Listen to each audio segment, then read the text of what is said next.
Hey folks, Jackdaw here. Today we're carrying on with my lore mini-series paving the road for the anticipated release of the next Dragon Age game. Last episode I unearthed everything regarding Solas and his speculative counterpart, the Dread Wolf, and what happened when he sundered the Elven Empire. Continuing from that, today I'm exploring the vast legacy of the Dwarves, their fallen underground kingdoms, and whatever else awaits this diminished race in the Dragon Age. The stone is silent, the rhythm has faded, and so have the tremors, but the song still echoes. It tells me things. The breach, that's what disturbed the Titan. It is calm now that it has a connection with one of its children. With me. Since the earliest known points of Theodosian history, Dalish keepers and Dwarven Shaperite speak of a time entirely devoid of humans. A time when elves reigned over the lands and the dwarves ruled the underground. Yet despite that, many have alluded that there was actually a time before when the dwarves walked and lived on the surface of Thedas. However, once the elves and dwarves made first contact, the elves drove the dwarves underground and hunted their supposed creators known as the Pillars of the Earth, otherwise known as the Titans. According to Shaper Volta, the Titans are gargantuan beings that dwell deep beneath the earth. They sculpted the world, and lyrium is said to be their very blood, explaining its unique properties. The dwarves are supposedly their children. However, much about their relationship is still largely unknown. In texts still readable today, the ancient elves inscribed the death of the Titans as a mercy that will make the earth blossom with their passing. So in their conquest for a blossoming earth, Mafal, all-mother of the elven gods, struck down a Titan, rendering its demise as the elves praised her name. One of the elven gods, known as Fen'Harel, the Dread Wolf, witnessed the death of a Titan and painted a mural in the Deep Roads that revealed the exact moment he decided to rebel against his fellow gods. This mural depicted the death of a Titan and remarked that the elven gods fought the Titans and mined their bodies for lyrium and something else that has not been made clear. This elven crusade against the Titans for their blood and something else destroyed the Dwarven people and their connection to their supposed creators, splitting the Dwarven race. This split created gaps in the Dwarves' history, altering the truth behind the Dwarves' creators and their demise. Valta revealed that an awoken Titan in the Dragon Age yearned to fix the broken connection with their children, revealing the truth of their fall and the fate of the Dwarven people. Many other indicators in Thedas today reveal that the ancient elves took over Dwarven territory. Statues of Fen'Harel and Mafal appeared in the Deep Roads. Modern Dwarves today fear the sun, potentially because of Elganan's fire, a metaphor for the elves of Alafan driving the dwarves underground. A poem has been discovered about Mafal giving the dwarves dreams, and the Thaig, known as Hormak, was ridden with elven architecture, horrifying creations, and symbols of Gillinan, mother of the Hala. Regardless of the Titans' demise and the elves' invasion, the sundered dwarves continued to grow their underground empire throughout the ancient ages. They inhabited dozens of Thaigs, from Idukan to Zigmund. Though each Thaig enjoyed autonomy, the race was largely united and kept a proper capital, first in Kalsharok and later in Orzammar. Sometime later, many human tribes arrived in Thedas, united to form the Tevinter Imperium, and became a significant power that conquered the remains of the elven kingdom of Alafan. The Imperium and the dwarves created an alliance that still holds 2,000 years later.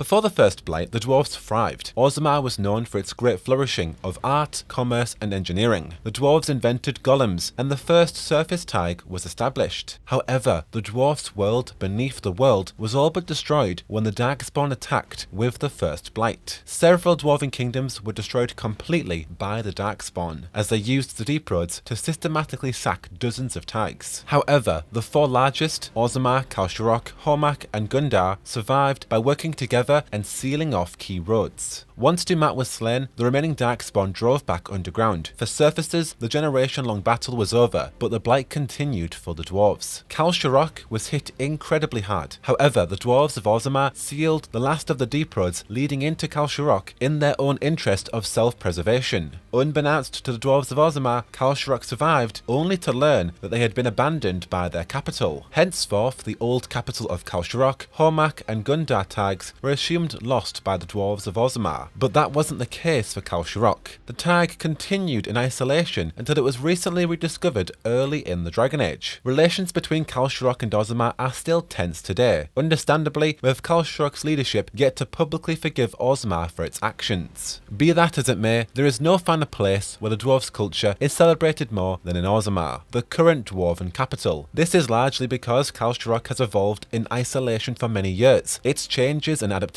since its rediscovery are still largely unknown. However, there are a few differences and comparisons that we do know and can examine. The two Thaigs do still share the same base language. However, Kal'Shorok has a regional dialect that draws more on the old manner of speech, less influenced by the surface. While the Dwarves of Orzammar are a dedicated, hard and ingenious group, the Dwarves of Kal'Shorok are quite the enigma, with only one physical description of a Kal'Shorok dwarf noted down. A noble described an encounter he had with a single male Kal'Shorok dwarf called Novas Sturhald. During their trade exchange, this Kal'Shorok dwarf was knowledgeable on the current market. Kal'Shorok's isolation hadn't changed that. He had the latest stock from Valrayor to the free marches. According to this noble, this Kal'Shorok dwarf appeared professional and honest, a polite and efficient trader. However, he remained hooded at all times. He looked the noble square in the eye once the deal was struck, unashamed, and when the noble looked back into his eyes, he was instantly reminded of the Blight, the Darkspawn, and the Grey Wardens, alluding that the Dwarves of Kal'Shorok have some connection to the Blight, whatever that may be.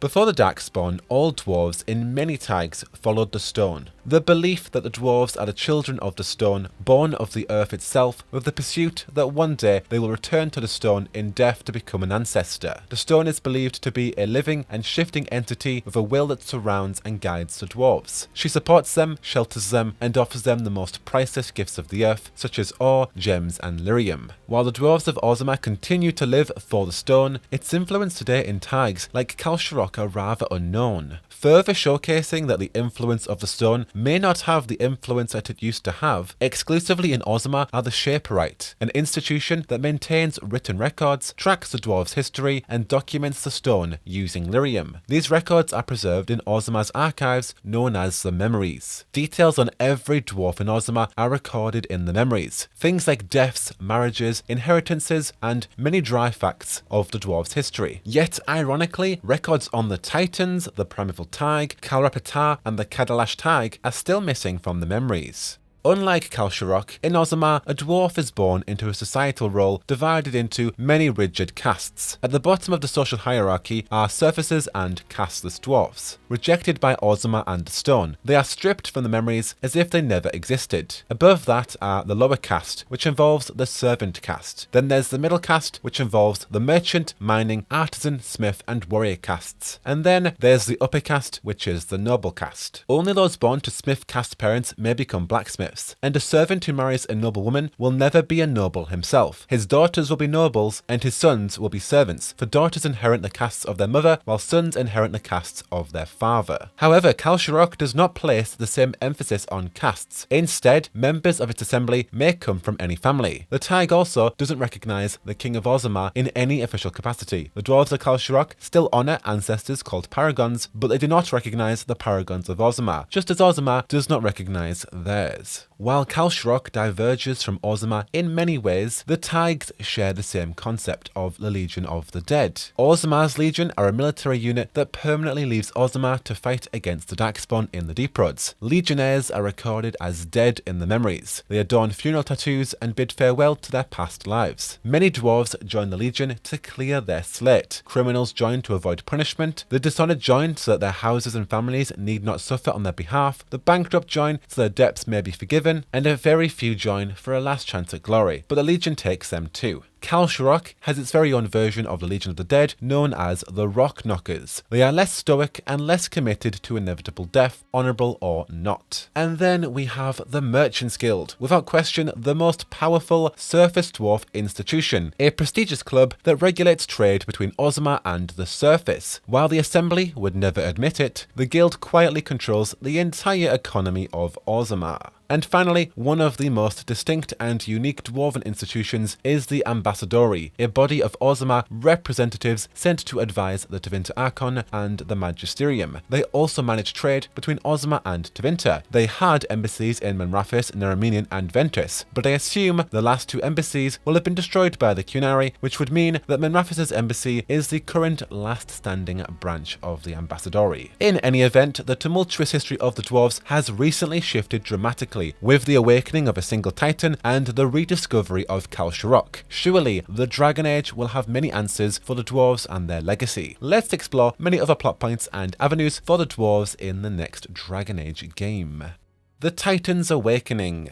As introduced, the Titans were somewhat defeated by the Elven gods. They slumbered for many years. One of the Titans woke up because of the breach. It searched for a connection with its children and eventually linked with Shaper Valta. Once linked, Valta referred to herself as pure and emitted a magical blast. She decided to then stay in the Deep Roods with the Titan. Soon after that, she disappeared, and so did Lieutenant Wren's deceased body. Valta said that the Titan was calm after connecting with one of their children. While we don't know any more than what Valta told the Inquisitor, we can assume that she currently represents the original relationship and connection between the Dwarves and the Titans, what they both used to be like when they were linked before the Elves decided to fight and mine the Titans. The question is, what has happened to Valta since then? And what does this mean for the future? Will Valta reveal this truth to the rest of the Dwarves? Are the Dwarves actually now capable of magic? Will more Titans arise and reveal themselves to their children? Surely this incredible discovery will not end just there. The Dwarves have a long-lasting bond with the Titans that needs to be rekindled, unless there's something more foul afoot about the Titans. In any regard, there's certainly a mystery there that needs to be unearthed.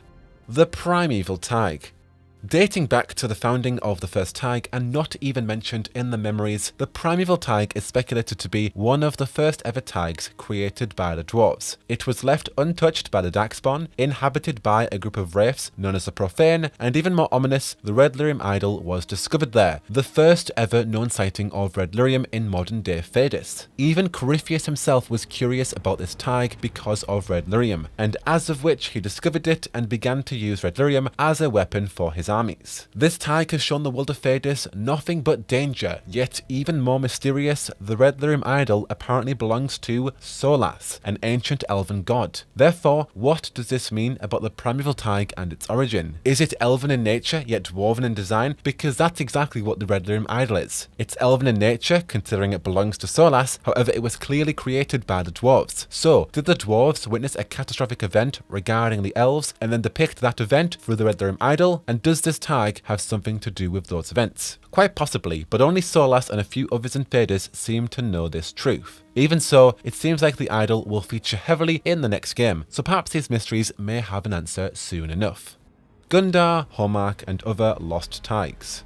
The four largest Thaigs, Orzammar, Khal Sharok, Hormak and Gundar, initially fought together against the First Blight. It was Orzammar's self-interest that broke that trust when they sealed away the Deep Roods, believing that the other Thaigs were lost. However, as stated, the Dwarves of Orzammar were incredibly wrong. Khal Sharok survived. Hormak, on the other hand, was taken over by Darkspawn, yet had deep elven ties. Which begs the question, which arrived first, the Darkspawn or the Elves? And then Gundar's fate is still unknown. Could this Thaig, along with many other ancient kingdoms, still exist in isolation, having been abandoned by Orzammar? For all we know, many other Thaigs could still be operating deep throughout Phaedus' undergrounds, some of them seamlessly occupied by the ancient elves. The Scaled Ones.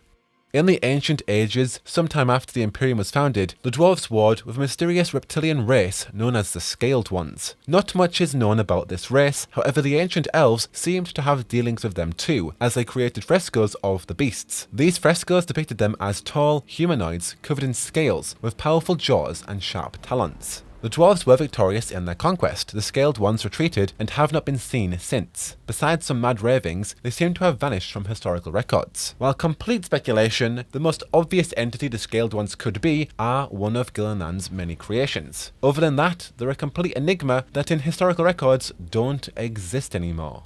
Solas's connection. In Tevinter Nights, it was confirmed that Solas has the ability to make dwarves dream. I asked Patrick Weeks for clarity about this. Jackdaw journalism says, how does Solas kill dwarves in their sleep if they have no connection to the Fade? Hi, Jackdaw. Seen your Tumblr and your YouTube videos. Very effectively. Thank you for asking.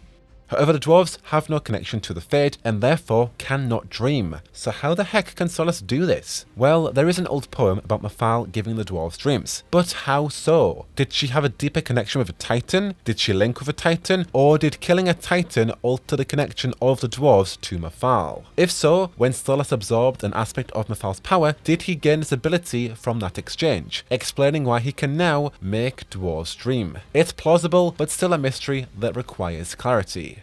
And finally, Sandal Feddic. Sharp tall, bastard elven-blooded noble, titan-born, tranquil dwarf, or even the Maker himself. Sandal Feddic's origin is still one of Phaedrus' puzzling mysteries. He's a dwarf of few words, yet revealed the Dreadwolf's foreboding prophecy. Not to mention, he's quite the competent killer with his enchanted runes. Whatever he is, he's got a legitimate power, and he's certainly more than just your average dwarf. With that explored, that's everything we know so far regarding the specific Dwarven kingdoms going forward. Let me know your thoughts on the Titans, Kalsharok, Sandal, and everything in between, paving the way for the next Dragon Age. But until the next one, you are already in the right place for all the latest on the next Dragon Age, whether that be news or speculation. Until the next one, I have been Jackdaw, and I should go. Whoa, whoa, whoa, whoa.